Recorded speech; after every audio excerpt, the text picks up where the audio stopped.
disclaimer. Yeah. Disclaimer.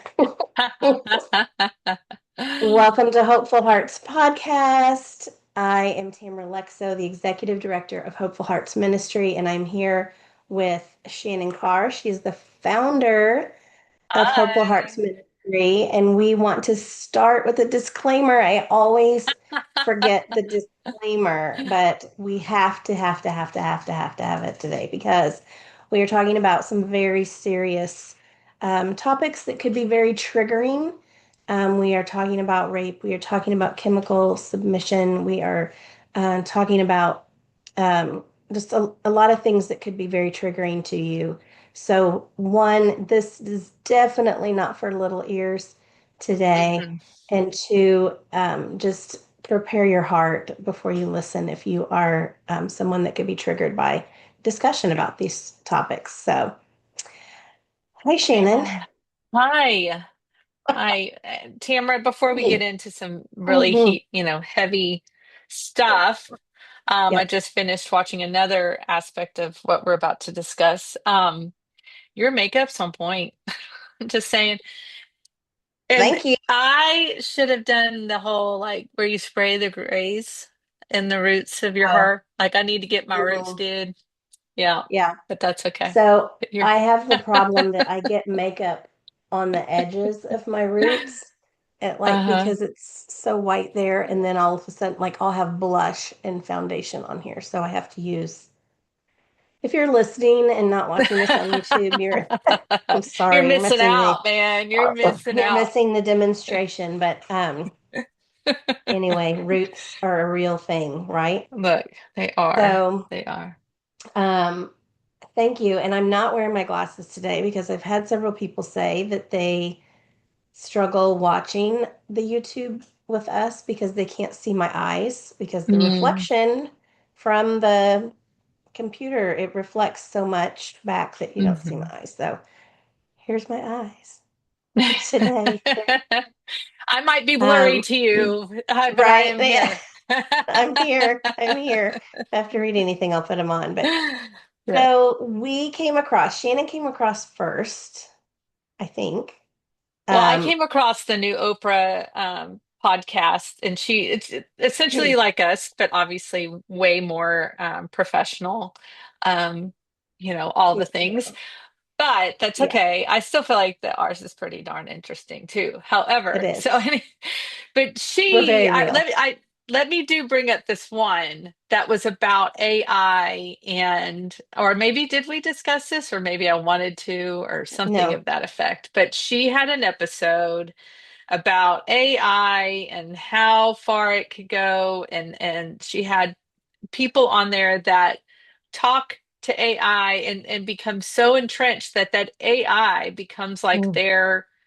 their like significant other, their partner, Yeah. their ride or die. Like, and you've got this AI that if you start talking to it that way, I guess it'll just start, answering back and whatever. Mm-hmm. So that one is an interesting thing. We don't necessarily need to go too far into it.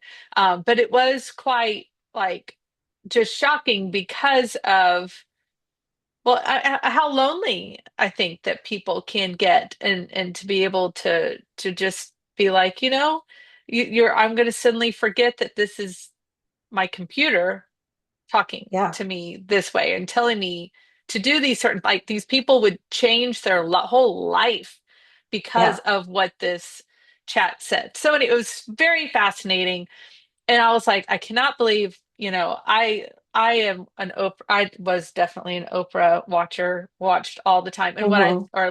what I loved is that she brought up some very important topics that other Mm-hmm. people are too afraid to dig deep into. Yeah. And so actually, Tamara, it was you that shared this one with me. And it's funny you Oh, didn't remember that you did.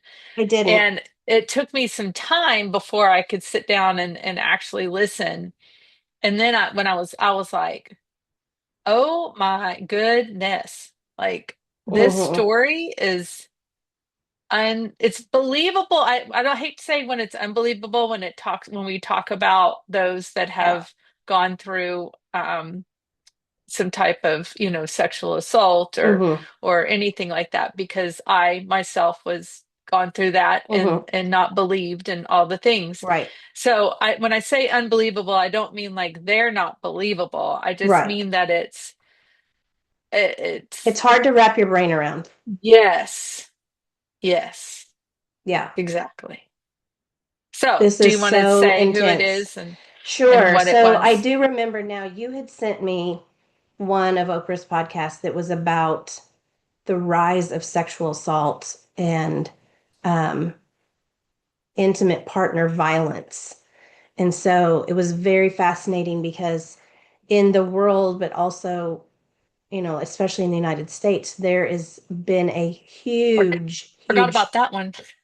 rise in intimate partner violence in the last 10 years. And so I think because I watched that, then it was suggesting YouTube was suggesting some other podcasts that were kind of about that. And this is one that came up. So I went down a rabbit trail after I watched the Oprah one, and I watched a 60 Minutes one. I watched Hmm. just several ones just and learned even more about it. So the case is about a man in France, in the south of France, in this little quiet suburban village.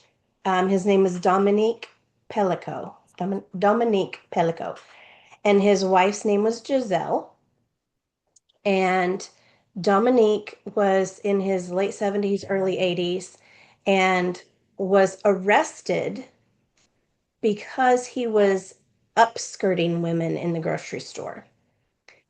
And that fascinated me, one, because I was trying to wrap my brain around what upskirting, like how upskirting could happen, which Hmm. basically he was running a little camera, like in the grocery store, he would put it between women's legs while they were shopping and try to get a picture up their skirt or, of their crotch area. And so I've been to the grocery store twice since I first heard this. And I kept thinking, I'm like, I think like somebody would have to be really close to you for that to happen. And I'm not saying that I'm not putting any blame on victims. I'm kind of in awe that this man made this happen so much because somebody would Hmm. have to get really close. And I think like I would be very uncomfortable if someone was Yeah, that close to that me close. Well, they're not for going to see long much enough. with me.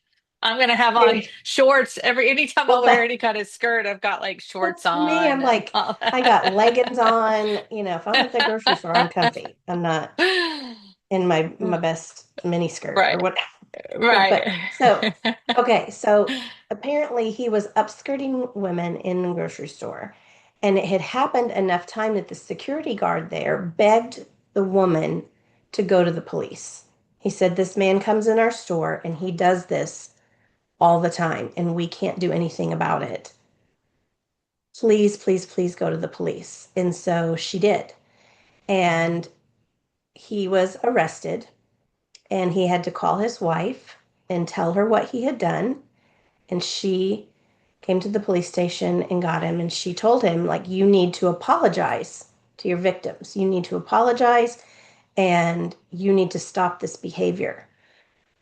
Well, somehow in the investigation, the police found a file on his computer that was labeled abuse. Hmm. And in that Well, file they took his were, phone and then that's saw some right, things on the phone, which right. gave them reason to then get his To computer. get into Yeah. computer, yes. And he Hmm. found a file named abuse, which I was like, dude, come on, you could hide that better. Like, Yeah. Yeah. yeah, Exactly. I thought the same I thing. mean, I thought, really? Is that there, okay? this is nothing to laugh at, but Shannon It's and I not laugh at all. at I, inappropriate things all the time. And I'm just saying, like, as soon as I saw that, I'm like, dude, you could have named it anything but abuse. Okay. And then inside that folder, there were a bunch of other folders, and it was video, majority of it was video of his wife being raped. Hmm. And so they had to investigate and figure out why this was happening because the wife appeared to be unconscious in all of it, not Hmm. just like Hmm. pretending, but she was like, you could hear her snoring, they said, in some of it. Hmm. So turns out he had been drugging his wife for over 10 years. They'd been married for over 50 and for over 10 years since she was 70 in her early 70s. He had been on this website where he would ask men. It was sort of like a chat room sort of thing, and it sounds like it was kind of Hmm. like a Craigslist, but there was no money exchanged, Yeah, which is another weird thing. It's like he just did this for habit, the thrill or of it. Yeah. addiction. Um, but he would invite strangers into their home, usually around 3 in the morning, because she would be really in a deep coma at that point because she had been drugged. She wasn't just in a deep sleep, she was in a deep coma, and he would invite these men to come in and rape her. Hmm. He had rules where he said you cannot wear any perfume or cologne. Your hands must be warm. Um, he didn't want any, they couldn't smoke before. They could not smell of smoke. He didn't want anything that would leave a memory for Hmm. her. Hmm. He didn't want anything that would wake her up. Um, so the police found all of this and had to confront her. And I just, like, my heart just Hmm. broke for Hmm. her because she's finding out that her marriage is a lie. Hmm. Um, and that Of she has, it was of 40, over almost 50 50 years, years. Yeah. 50 years. They've been married over And 50 years. I, And yeah. yeah, I mean, it just that alone. But then the next day, after they found that, there was a folder that they found of their adult daughter, Caroline. And she was in pictures. There were no video of her, but there were pictures of her naked next to her mom, but wearing white underpants. And she said she didn't own white underpants, like white Hmm. cotton underpants, and she didn't own anything like that. And it took her a little bit to recognize what was happening, but she believes that she was raped by her father as well. She does not Hmm. have proof, and he denies it, but she was naked.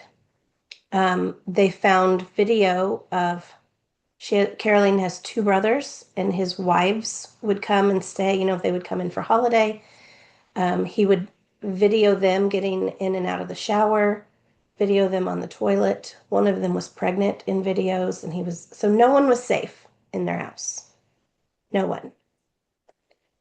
And Gisele, the mother and the wife, she was very open that she was brought up to be racist, that she was very afraid of Arab men and anyone with dark skin, black men, any kind of dark skinned man. And the majority of the men that her husband hired, or not hired, but that he invited into their home to rape them, were dark skinned men because he knew that that would terrify her even more if she found out. Hmm. I know. It's a I know. lot. It is, yes, it's a They're lot. And I saying he think is the worst. This is the worst rape scenario. He is the worst in serial history for, rapist in hmm. history, Hmm. in history of all of Hmm. history. Hmm. And this man is a grandfather. He's a father. He's a grandfather in this Hmm. little town. You'd look at him and think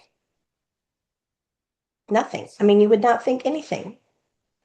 They said Which then, he doted on his wife. He cooked for her.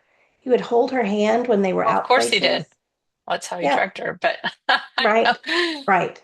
They did say that one time he tried to drug her beer and it made it green. And so he threw it, like she looked at it and it started turning green. and he grabbed it and he was like, something's wrong, and threw it out. Um, but they liked bold flavors with their food, so it was easy for him to mask. He would crush up these Mhm. pills, a mix of Mhm. sleeping pills and anxiety pills. He created this cocktail of several different pills that he would use. And he was teaching other men how to do this. Mhm. But this brought up several things for me, kind of a dichotomy of thoughts. But because one was, see, like, see, even the people that you think are normal, that are Right. great, that are Christian going, that are, I'm just Hmm. thinking about my own grandfather who did what Yeah. he did to Right. all the women and or most of the women, Yeah. most of us that are at least acknowledging it and then whatever. But nobody would have thought. Nobody would have No. thought. And I think that's for the most part, so many of you listening that if you've been through this, you probably agree. And there was a sense of anytime I hear something like this, in a weird way, it's like a validation Yeah. because it's like, see, like I'm Hmm. telling you, monsters don't look like monsters, right? They Right. Right. don't. The biggest monsters are the ones that are the least that you would least expect. They're the charming And ones, the handsome ones, right. And the then ones that fit into society. the opposite thought, though, that then came was, oh, just how horribly sad in the sense of who can you trust? And I don't want to bring in this like because that's against Hmm. what we feel. It is about Right. thriving and it is about being able to move forward and live. But I could completely understand Hmm. that thought of, 50 years. And then Yeah. I was in my, 60s, 70s when he even started this Yeah. with her, right? Yeah. But Like, she's in her early 80s when she found this out. and so what I love that of all that I heard, and I know you watched a whole lot more than I did, so I know you have probably a whole lot more to say. But what I love is the focus on her strength, the mother. Yeah. The daughter Hmm. wrote the book. I honestly, personally, I don't even know if I could be able to read the book. I think it would be so triggering Yeah. to me that so I'm, I don't but think I'm I could not either. saying not don't read that book. I'm Yeah. just saying that for me as a person that's been As through a some of that. survivor. Hmm. Um, but what I love is their focus on how strong she was. And I love that she went to court, that she showed Yes. her face, that she had her voice. And Yes. as probably horrifying as it was for her, as hard, I would also like to think that it gave her such strength to say, no, like you cannot and will not get the Hmm. best of me. I agree. I agree. France has a law that says victims of assault, abuse, any kind of thing like that, when they go to court, their name is kept off the records and they don't have to show their face in any kind of recording. So Giselle made a choice to allow her name to be put on the record and for her face to be videoed because let me read, hold on, there's just she had a little quote said shame must change sides. Yes, Isn't I that love so that good? quote. Yes. Shame must change sides.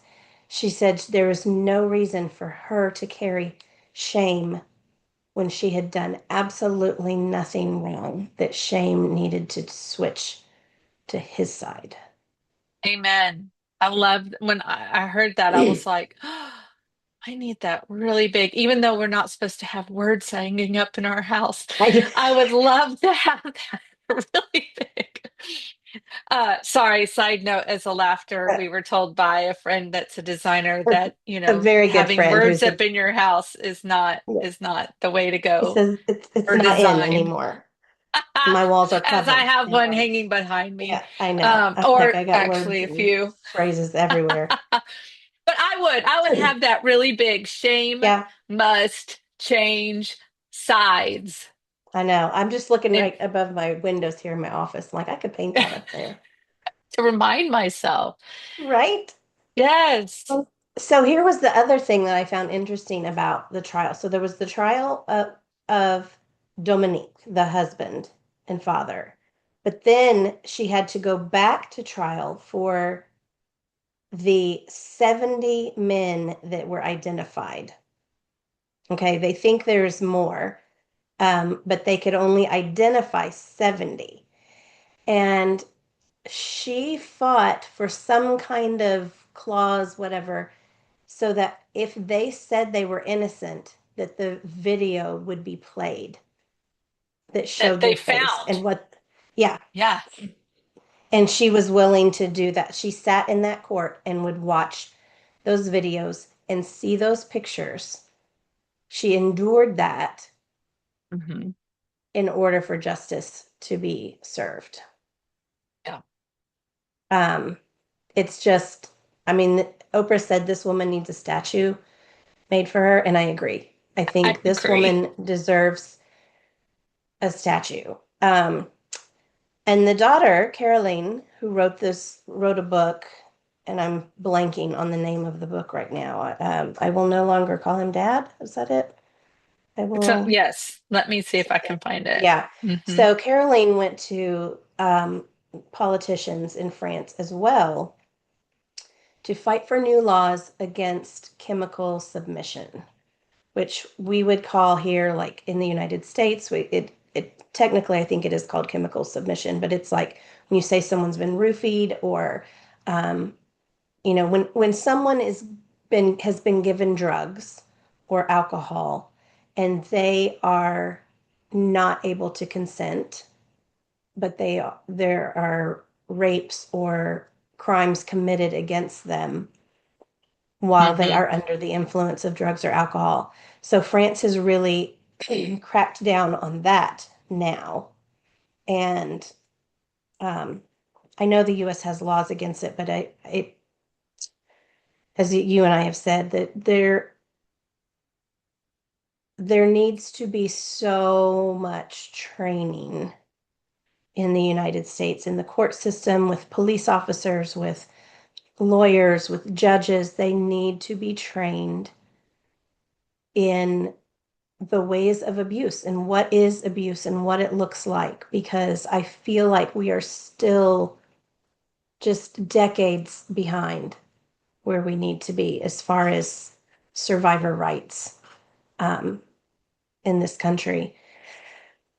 Um, so while Gisele had no memory of any of this happening, zero memory, her Hmm. kids for years had been thinking that she was developing Alzheimer's Hmm. because she would have these blackout periods where she couldn't remember time. Hmm. And the drugs were building up in her system where she didn't trust herself to drive anymore. Right. Um, they had all kinds of brain scans, couldn't find anything wrong. There was no reasoning, which just kills me then too. Like the husband's allowing all this to happen. Like he's paying for these medical bills. Of Right. course, I guess they have Right. socialized medicine there, so I don't know how that works, but I still, have the like, name of the book if we want to do that real okay, yeah, quick, what is though. it? I'll Never Call Him Dad Again by Caroline Darian, Darian. Okay, Caroline Darian. yeah, I'll never call him dad again.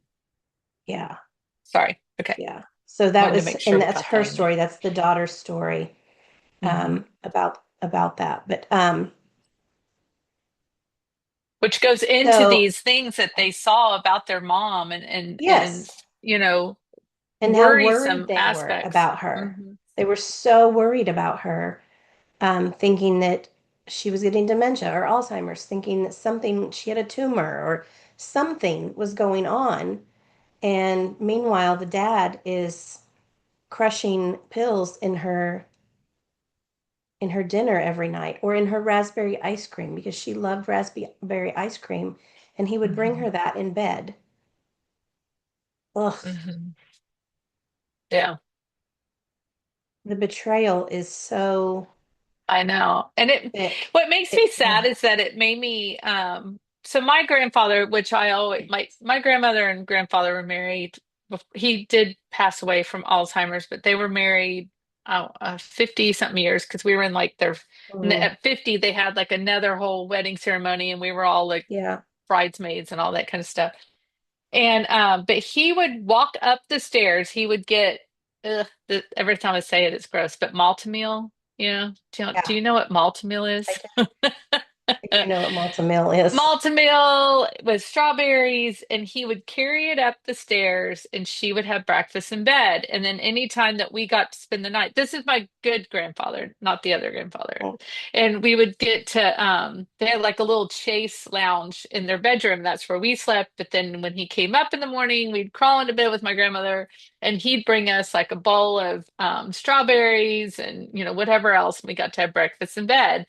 And it was mhm, such a sweet memory. And I know that like my grandfather wasn't always like that with my grandmother. They had a really hard time. I think at one point he had problems with alcohol and then she had there was mhm. all this stuff that they lived through 50 years, right? They Yeah. got through and lived through. And but that to me is like I always want a man that would adore me like that, that would do Mm, for me like that. And yeah. I don't ever believe, obviously, that my grandfather had any malice when he did that with my grandmother. No. I think that honestly, he was like, "Thank you for putting up with me for 50 Mm-hmm. years. I'm now going to take care of you." Right. However, when I heard, oh, she loved raspberry ice cream, and then he would sit there and drug her in this sweet Right. moment of him adoring her, Yeah. it brought back that memory and it made me sad because it's Yeah. like, it makes you go, oh.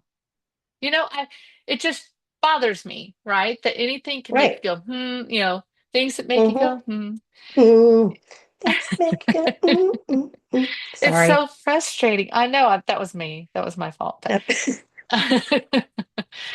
I don't know. Anyway, keep Yeah. going No, because there is even more about so him because apparently he did a whole lot more before that. And then yes. just, So yeah. they found when they put his DNA into the system, thinking like, oh, it's just going to be like it's a first time thing, we're putting it in the system, and it matched with Hmm. another crime. So it was a rape, a violent rape, from like 10 or 15 years before, something like that. But what's it called with the amount of time? Like the amount of Oh, time had passed where they couldn't prosecute it. It was mhm. too, statute of limitations Statute. had Thank you. gone, statute of limitations had expired. But France has a thing too that says if there is an unsolved crime that comes up, like if his DNA matches in an unsolved crime, then they can add on that rape that is past the statute of limitations.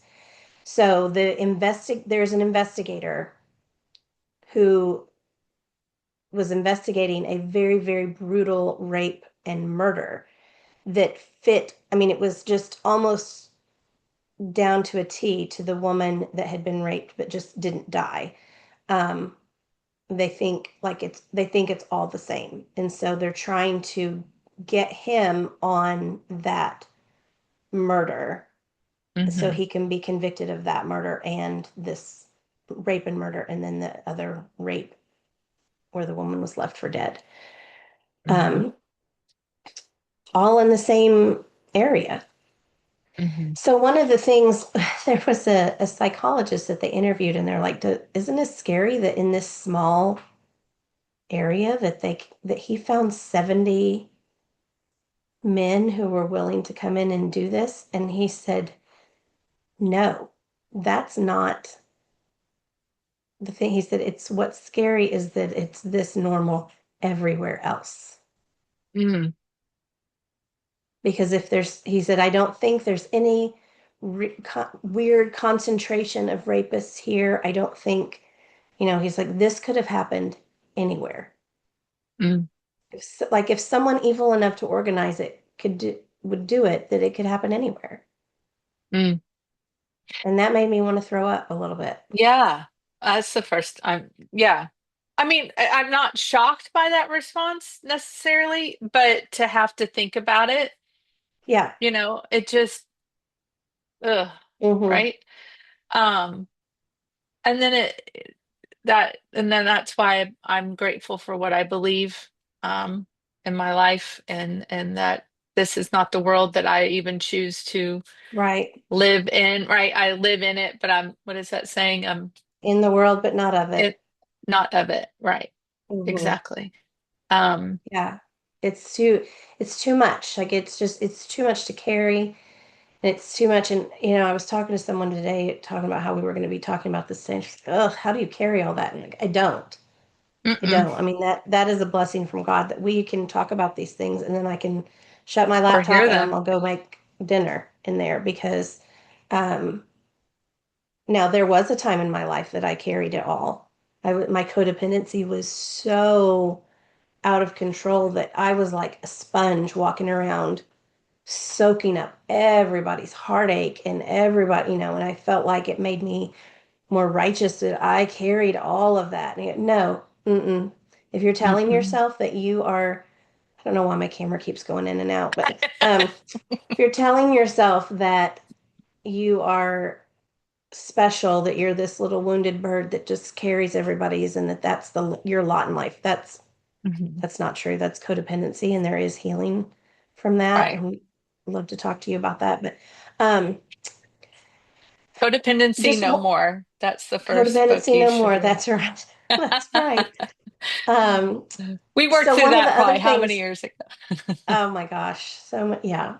So, ago? but one of the things too that they talked about, besides just the mental blackouts, that she was having bleeding and um, Mm. Gisele, she's in her 80s. She shouldn't be having a period anymore, but she was having this extreme vaginal bleeding, and they would go to the doctor. Well, and of course, the doctor is not thinking, oh, you're probably being raped every night by strangers. That's not No, where you're a 70 something doctor's years mind goes. old. They, Yeah. they go, I don't know, let's run some tests and figure it out. She had occasional urinary tract UTIs. infections. Yeah, but she was mostly protected. There was a man that came regularly because some of the men only came once and never came back, but there were quite a few that would come regularly. And there was one that came regularly that had AIDS.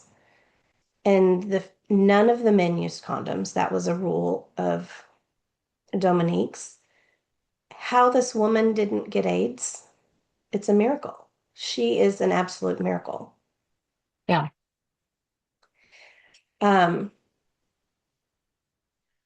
Well, I I believe the don't, way that I, God brings good from all of this is the fact that it got to come out, that oh, Carolyn yes. wrote this book, that the Mm-hmm. that her mother sat and was able to face them, that we're able to talk about Mm-hmm. it today, because the more that we could talk about it, the more that we're bringing awareness and educating. And then hopefully, again, like I said in the beginning, like, we're not meant to walk around, I'm not going to trust anybody, and there's never No, anybody that I can, that's not the case. no. But it is being cognizant daily of what is going on around you, right? And if Mm-hmm. and trusting your gut. Obviously, she was having moments, like her body, as you were saying in the beginning of the podcast, your body doesn't forget. Your body will It tell doesn't. you when something is going on. And that's even for those of us that, I mean, a lot of people come forward to Hopeful Hearts that are in their 40s, 50s. They're like realizing I'm having panic attacks. Mm-hmm. They're having physical aspects happening, and they don't even realize until they start talking. And then all of a sudden, this Yeah. this hidden trauma from early on in their life comes back. And that's a way that I believe that Mm-hmm. God uses in order to bring it out, to get it out of the darkness into the light. Ephesians 5, 6 through Yes. 20 is what we base Hopeful Hearts on. Yeah. Look that up, all you Bible note takers. um, but I do believe always that we're meant to, just like I said, be cognizant on a daily basis in order to keep ourselves well, to keep those around Mm-hmm. us well. Um, But and I hate to jump all the way back to the beginning. I wrote it down so I wouldn't forget, but I didn't want to interrupt when we were talking about Yeah. how he got caught, which I'm grateful that Yes. those women said something. Yes. But now we have these meta glasses coming out. Mm.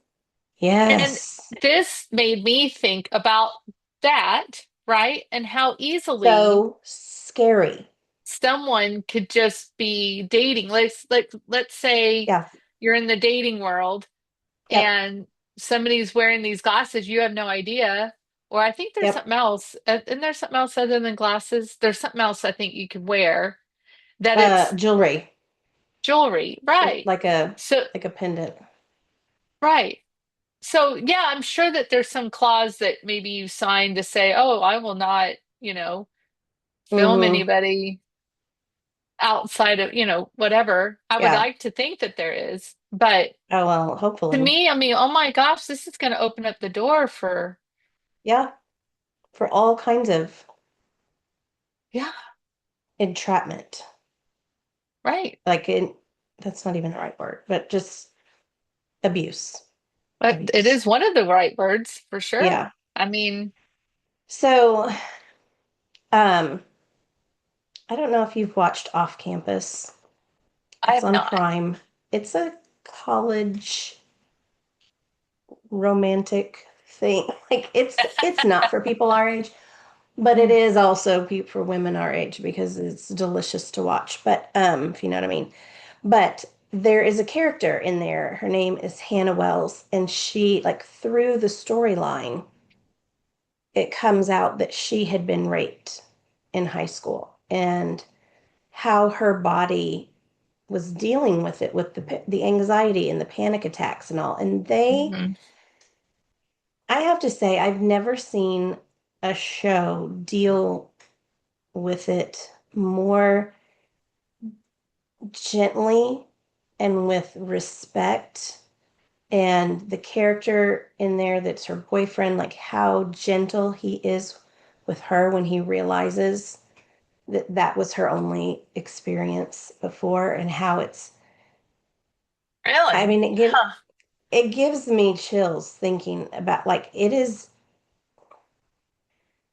I wish more entertainment would deal with these issues in a real manner like this and show the trauma that comes up, the things that our body hides or Hmm. tries to hide from us, and how it comes out, and how healing it can be when someone is gentle with you and helps to just Hmm. coax the story out. One of the things that, you Hmm. were saying before, and what we believe is that, when these things are kept in the darkness, that shame just has so much power over us.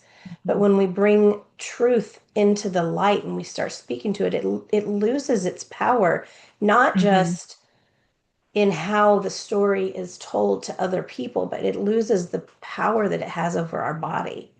Hmm. Our brain starts Absolutely. flinging open windows and doors and letting the fresh air in and the sunshine in, and all of that darkness is Hmm. expelled, and our body Hmm. can start to heal when we tell the truth about what has happened, when we bring it out of the Right. darkness, When we tell the truth and then we get heard.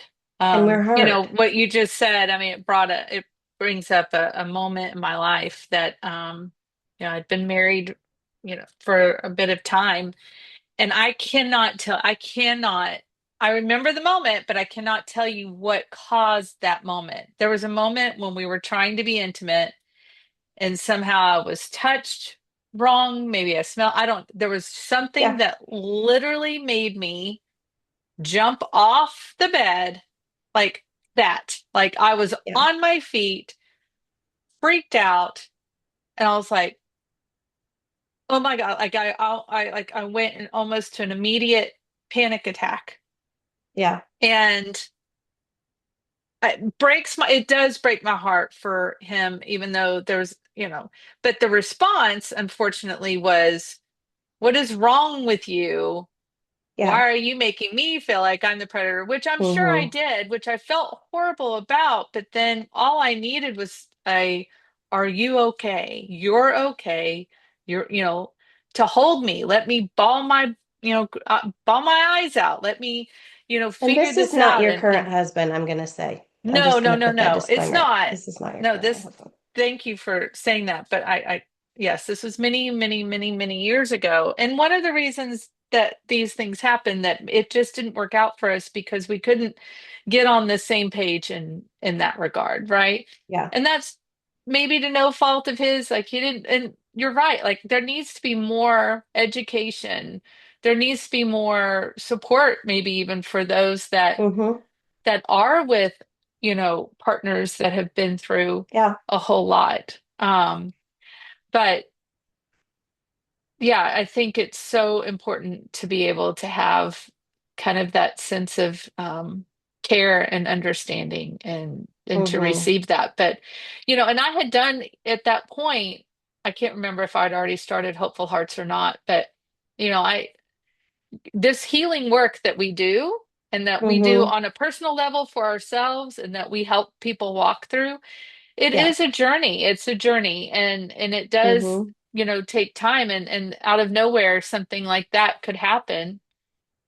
And it's Yes. so important to be able to talk about it. But I do believe that when our mind is ready, when our heart is ready, that's when the stuff starts coming forward and then coming Mm-hmm. out. And then we have to get it Yes. out and work through it and then move on, move to the Yeah. next aspect. Yeah. Yeah. And if you are listening to this and you find yourself having questions or wondering how to deal with these sort of issues in your own life, know that Hopeful Hearts Ministry is here for you. We aid in long-term recovery for survivors of trauma and abuse. If you are having moments where you can't get out of the grief, you're having moments where you can't get out of the pain, you're having moments where you feel like you can't breathe, reach out to us. Give us a call Yeah. because we are here for you. We offer one-on-one peer support. We have book studies. We've got retreats. We have a retreat coming up in Yes. November. I'm so excited about. You go to our website, hopefulheartsministry.org, to find out more information. So, Shannon, I'm I, glad I that have, you were here today. Got I more am thing?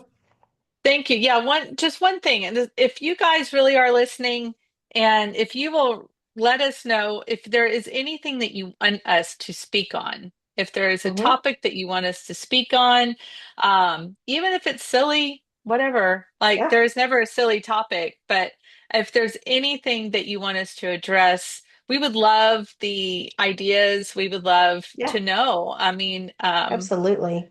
yeah, I just wanted to put that out And there. yeah, So. no, that's good. And also, if you could just like and subscribe, comment below, all those things, because the more interaction that we get, the more YouTube and Spotify and Apple will put our podcast out there for others to see. And that is how other survivors will find us and learn how to be thrivers. So thanks for tuning in today. Have a good one. Bye.